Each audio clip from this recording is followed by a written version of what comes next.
الرحمن الرحیم ایاک نعبد و ایاک نستعین۔ میں اہلیان اسلام آباد NA47 کے دوستوں کو یہ بتانا چاہتا ہوں کہ یہ ایک جھوٹا اور فیک ایک پروپیگنڈا کیا جا رہا ہے کہ NA47 NA46 اور NA48 یعنی اسلام آباد کے تینوں حلقوں کے امیدواران کو تبدیل کر دیا گیا۔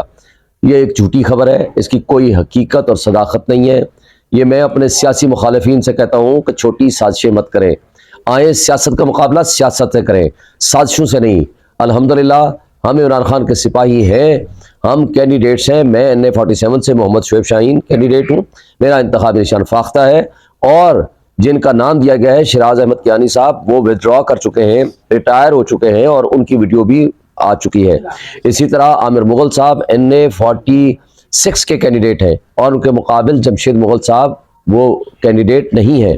جبکہ اسی طرح محمد علی بخاری صاحب ہمارے NA48 کے کینڈیڈیٹ ہیں۔ چودھری الیاس مہربان صاحب آلریڈی ریٹائرڈ ہو چکے ہیں، اور وہ کینڈیڈیٹ نہیں ہیں۔ یہ سارا جھوٹا پروپیگنڈا بدنیتی پہ مبنی ہے، اور جن سازشی کرداروں کے پاس کوئی پبلک سپورٹ نہیں رہی، وہ یہ حرکتیں کر رہے ہیں۔ آج بھی اگر آپ دنیا کی ویب سائٹ، دنیا نیوز کی ویب سائٹ پہ جائیں، آپ کے سامنے ان کا سروے موجود ہے، اور اس کے سروے کے مطابق الحمدللہ NA47 میں 87% ووٹرز ہمارے ساتھ یعنی میرے ساتھ محمد شعیب شاہین کے ساتھ کھڑے ہیں، جس کا انتخابی نشان فاختہ ہے، جبکہ ڈاکٹر طارق فضل چودھری کے ساتھ صرف 13% پبلک کی سپورٹ حاصل ہے۔ لہٰذا یہ جو سروے ہے یہ لیٹسٹ دنیا نیوز نے کرایا ہے، آپ اس کو ویریفائی اور چیک کر سکتے ہیں۔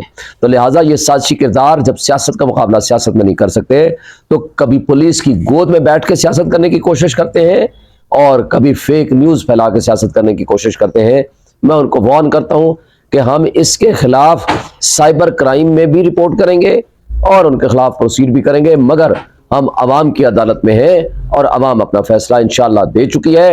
اور میں اپنی عوام سے کہتا ہوں، اپنے بھائیوں سے کہتا ہوں، اپنی بہنوں سے کہتا ہوں کہ آپ ان افواہوں پہ دھیان نہ دیں، اور آپ الیکشن مہم کو تیزی سے جاری رکھیں، خوف کے بت توڑ دیں، حق سچ کا ساتھ دیں، عمران خان کا ساتھ دیں، اللہ کامیابی دے گا۔